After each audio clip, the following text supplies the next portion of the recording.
अस्सलामुअलैकुम everyone, hopefully आप सब बिल्कुल ठीक होंगे। तो जी सबकी खैरियत की दुआ के साथ मैं शुरू करती हूँ आज का व्लॉग। मैं जा रही हूँ जी C&A मार्केट।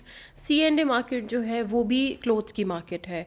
जब पैकिंग शुरू की तो मुझे लगा कि बच्चों का स्टफ़ थोड़ा कम है, मज़ीद कुछ ख़रीदारी की जाए। ये है जी C&A मार्केट। नीचे सारा जो है वो फ़ीमेल सेक्शन है, मुझे तो कुछ लेना ही नहीं था, सो मैंने इसको जस्ट स्किप किया, एक नज़र हल्की सी दौड़ाई कि शायद कुछ नज़र आए, और उसके बाद इसको स्किप करते हुए मैं आ गई बच्चों के और जेंट्स सेक्शन में। ये है सारा इसका जेंट्स सेक्शन, ये है बच्चों का। इनके भी गोरों के उल्टे ही काम है। गर्मियों में ले आते हैं ये सर्दियों के सारा न्यू स्टफ़, सर्दियों में गर्मियों का न्यू स्टफ़ ले आते हैं। खैर, जो गर्मियों में स्टार्ट में जो नया स्टफ़ आया था वही उस पर सेल लगी हुई थी। मुझे काफ़ी अच्छा लग रहा था, बड़े शौक़ से कलर्स वाला, लेकिन ये कि वाइट बेस थी और आयज़ा ने वाइट बेस 1 मिनट में ख़राब कर देनी थी। ये कुछ अच्छा लग रहा था, साथ शॉर्ट्स भी थे और प्राइस भी बड़ी अच्छी थी। मतलब इतनी प्राइस में ठीक है, ये रेंज अच्छी है। तो ये वाला मैंने चूज़ किया। मैं इसी तरह का और देख रही थी कि मुझे इसी तरह में शॉर्ट्स के साथ कुछ मिल जाए, क्योंकि नॉर्मली ये लोग इस तरह शर्ट्स के साथ ऐसे प्रिंटेड स्कर्ट्स लगा देते हैं, और मैं आयज़ा को स्कर्ट्स नहीं पहनाती। शॉर्ट्स फिर भी ठीक है, पर स्कर्ट्स मुझे पर्सनली आयज़ा के लिए पसंद नहीं है। मेरी माशाल्लाह बेटी ज़रा हेल्दी है, उसको सूट नहीं करते। सो फिर मैं आ गई इस सेक्शन में जेंट्स में, और मैं टी शर्ट देख रही थी कि मियाँ जी के लिए भी कुछ मिल जाए, लेकिन वो इस तरह की शर्ट्स बिल्कुल अवॉइड करते हैं, वो नहीं पहनते। सो मैंने इसको इग्नोर किया। उसके बाद मैं आ गई जीन्स सेक्शन में। यहाँ पे बहुत ही अच्छी सेल थी, हाफ़ से भी कम प्राइस में जीन्स लगी हुई थी। तो मैंने फिर मियाँ जी के लिए इधर भी नज़र दौड़ाई, क्योंकि ये जो इस तरह की जीन्स हैं ये अपने रेस्टोरेंट पे और दूसरे काम पे पहन लेते हैं, ताकि ख़राब भी हो तो अफसोस ना हो कि सस्ती पहन ली, वरना ब्रांडेड ख़राब हो जाती हैं। तो इसीलिए इस तरह की भी जब सेल्स में कुछ मुझे मिले या ट्राउज़र्स मिले तो मैं इनके काम के लिए ले लेती हूँ। उसके बाद मैंने जो है वो आ गई नीचे। कोट्स पे बहुत अच्छी सेल लगी हुई थी, लेकिन कोट्स बिल्कुल अच्छे नहीं थे। जो बिल्कुल सड़ा हुआ माल था उसके ऊपर इन्होंने सेल लगा दी थी, और बिल्कुल लंडे के लग रहे थे, कुछ अच्छा नहीं लग रहा था। और लाइक आप ये कोट देखें, इसकी प्राइस 70 यूरो है, और ये देखने में बिल्कुल ऐसे जैसे कोई लंडे का माल है। तो इतने मैं पागल तो नहीं हूँ कि मैं इसके ऊपर 70 यूरो स्पेंड करूँ। ये वाला खैर कुछ अच्छा लग रहा था, लेकिन ये गर्म बिल्कुल नहीं था, सर्दियों में बेकार है, क्योंकि यहाँ जितनी सर्दी होती है उस हिसाब से ये उतना गर्म नहीं था। खैर मैंने सबको इग्नोर किया। ये जैकेट्स जो थी ये कोई स्मार्ट लड़कियाँ पहन सकती हैं, ये हेल्दी लड़कियों के लिए नहीं है। खैर ये सारा सामान लिया, पूरा सामान नहीं मिला तो मुझे H&M जाना पड़ा। H&M पे भी बहुत अच्छी सेल थी, और जो यहाँ पे जिनके पास मेंबरशिप है उनको तो और ज़्यादा डिस्काउंट हो जाता है। लेकिन वही बात कि यहाँ पे भी सारा विंटर स्टफ था।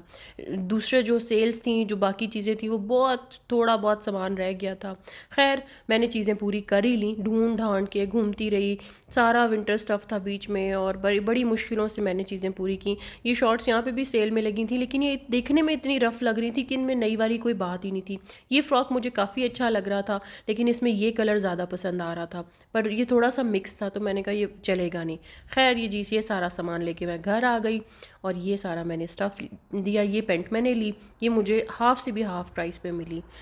उसके अलावा जो है वो मैंने अज़ान की शॉपिंग की। बेसिक मैं अज़ान की शॉपिंग के लिए ही गई थी। मैंने इसकी सेल्स में से भी बड़ी अच्छी शर्ट्स मिली, निकर शर्ट्स बड़ी अच्छी सेल्स में मिली।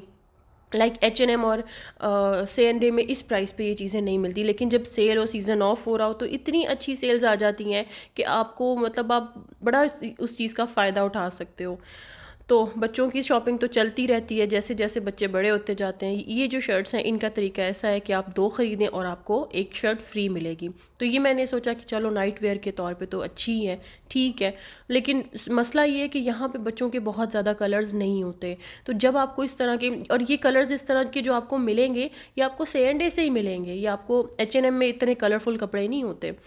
तो इस वजह से मेरी ज़्यादा शॉपिंग C&A से होती है। वहाँ से कुछ ना मिले तो मैं H&M जाती हूँ। ये सारी मैंने आयज़ा की शॉपिंग की। उसके अलावा जो है वो मैंने आपको दिखाया था, मुझे ये बहुत अच्छा लगा था तो मैंने ये ले लिया था। और उसके अलावा ये H&M से मैंने आयज़ा के लिए शर्ट ली थी। ये आ गया थोड़ा सा स्टफ़ आयत का। आयत के लिए बहुत थोड़ी सी चीज़ें मिली थी, क्योंकि सेल आउट हो चुकी थी चीज़ें। खैर जो मुझे मिला वो उतना मैं ले आई, और फिर शुरू किया मैंने खाना।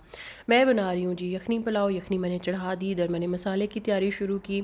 बहुत ईजी वे से बनाती हूँ। अपनी ज़िंदगी अपनी इंसान को इतनी मुश्किल नहीं करनी चाहिए, आसानी से कर लेना चाहिए सब कुछ, क्योंकि अगर आप ठीक हैं तो आप अपने घर वालों को ठीक रख सकते हैं। अगर आप अपने आप को मुशक्क़तों में डाल के बीमार कर लेंगे तो उनका ख्याल कौन रखेगा।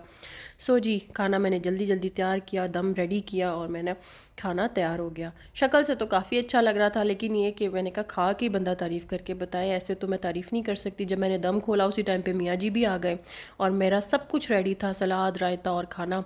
तो मैंने खाना सर्व किया और यकीन जानिए मेरा पुलाव बेहद मज़ेदार बना।